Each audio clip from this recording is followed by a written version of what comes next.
akan diberikan di dunia ini. Karena itu akan menjadi teman yang menyesalkan di alam barzakh, terlebih di akhirat. Nauzubillah min dzalik.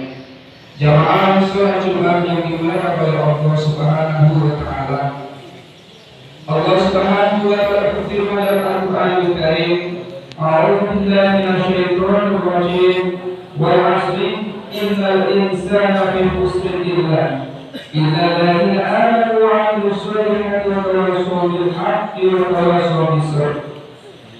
Allah Subhanahu wa taala bersumpah dengan menggunakan waktu asar. Wal 'ashr, demi waktu asar. Innal insana fi khusrin, sesungguhnya seluruh manusia dalam kerugian. Allah Subhanahu wa taala bersumpah dengan waktu asar bahwasanya manusia semua dalam dunia, baik yang memiliki pangkat, jabatan, harta, ataupun yang tidak memilikinya, semua dalam kerugian. Kecuali illal ladzina amanu, terkecuali orang-orang yang memiliki iman. Karena iman merupakan syarat betul-betul terhindar dari kerugian yang difirmankan oleh Allah Subhanahu wa taala. Sebaik apapun, sekaya apapun, sehebat apapun orang itu, akan tetapi tidak ada iman, akan tetapi ketika tidak ada iman kepada Allah Subhanahu wa taala, maka kebaikannya, kehebatannya, kekayaannya la fa'idah di dunia wal akhirah. Tidak ada faedah sama sekali baik di dunia maupun di akhirat. Jamaah sholat Jumat yang dimuliakan oleh Allah Subhanahu wa taala. Allah Subhanahu wa taala tidak pernah memaksa kepada hamba-Nya untuk beriman. Sebaliknya kita diberi pilihan memilih beriman atau memilih kafir. Jika kita memilih beriman, maka konsekuensinya kita harus siap diatur oleh Allah Subhanahu wa taala. Kita harus tunduk dan patuh kepada Allah Subhanahu wa taala. Karena kata Islam berasal dari akar kata aslama yuslimu islaman, yang artinya berserah diri. Kita serahkan seluruh jiwa dan kita untuk tunduk dan patuh kepada aturan-aturan Allah Subhanahu wa taala. Jika kita memilih tidak beriman kepada Allah Subhanahu wa taala atau kafir, maka kita akan diberi kebebasan sebebas-bebasnya. Allah Subhanahu wa taala tidak akan mengatur hidup kita. Kita bisa lihat bahwa dalam Al-Quran yang terdapat ribuan ayat, tidak ada satu ayat pun yang menjelaskan bahwa Allah Subhanahu wa taala mengatur hidup orang kafir. Begitu pun di dalam hadis terdapat ribuan hadis. Tidak ada satu hadis pun yang menerangkan bahwa Allah Subhanahu wa taala mengatur hidup orang kafir. Allah Subhanahu wa taala memberikan kebebasan sepenuhnya kepada orang kafir di dunia ini. Mereka bebas melakukan apapun, mereka bebas meninggalkan apapun, tapi konsekuensinya mereka akan mempertanggungjawabkan semua perbuatan mereka di akhirat di hadapan Allah Subhanahu wa taala.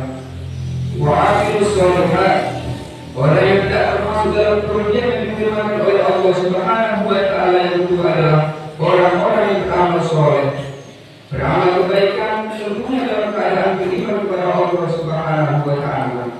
Setelah kita menyatakan beriman kepada Allah Subhanahu wa taala, maka kita harus tunduk pada aturan-aturan Allah Subhanahu wa taala, yaitu kita menjalankan perintah-perintahnya, baik yang bersifat hablum minallah maupun yang bersifat hablum minan nas.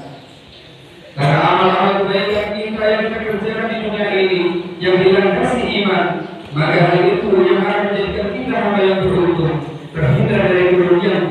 Yang termasuk aturan Allah Subhanahu wa taala adalah kita menjalankan sholat Jumat berjamaah di masjid. Kalau kita mengaku iman, tentunya kita harus tunduk dan patuh kepada aturan-aturan Allah Subhanahu wa taala. Jamaah sholat Jumat rahimahullah.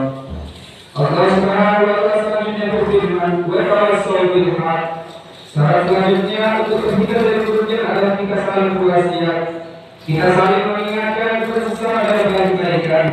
Hal itu menjadi sangat penting karena kita manusia, tempatnya salah dan lupa.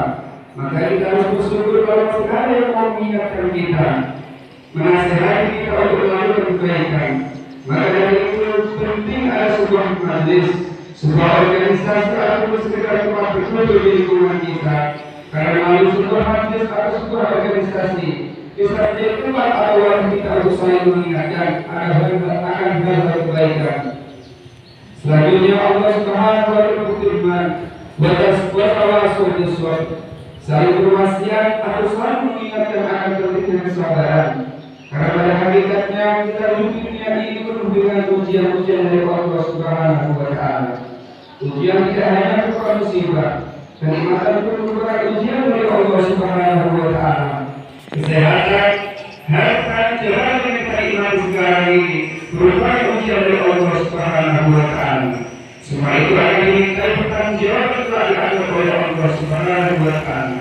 Jika kita selalu menggunakan kesehatan kita selalu menggunakan jabatan kita selalu menggunakan harta kita, maka niscaya kenikmatan itu akan mencelakakan kita di akhirat kelak. Alhamdulillah. Jamaah saudara Jumat yang dimuliakan oleh Allah Subhanahu wa Ta'ala. Semoga kita dijadikan oleh Allah Subhanahu wa Ta'ala menjadi hamba yang muttaqin, yang senantiasa tunduk dan patuh kepada aturan-aturan Allah Subhanahu wa Ta'ala, sehingga pada akhirnya kita dijalankan menjadi hamba yang beruntung. Amin Allahumma amin.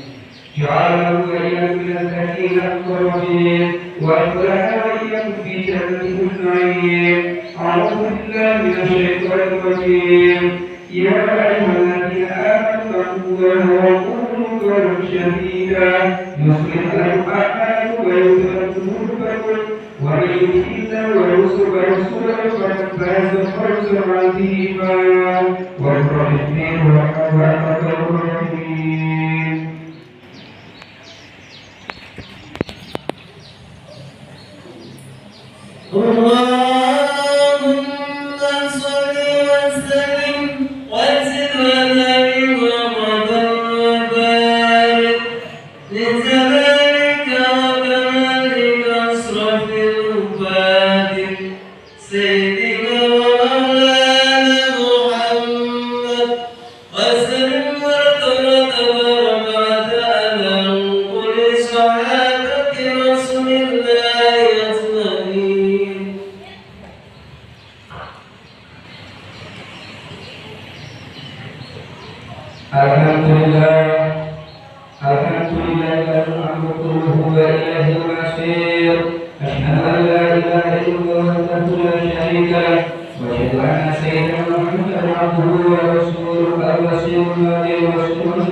اللهم صل على سيدنا محمد وعلى آله سيدنا محمد. الله أكبر الله أكبر. أشهد أن لا إله إلا الله. أشهد أن محمدا رسول الله حي على الصلاة حي على الفلاح قد قامت الصلاة قد قامت الصلاة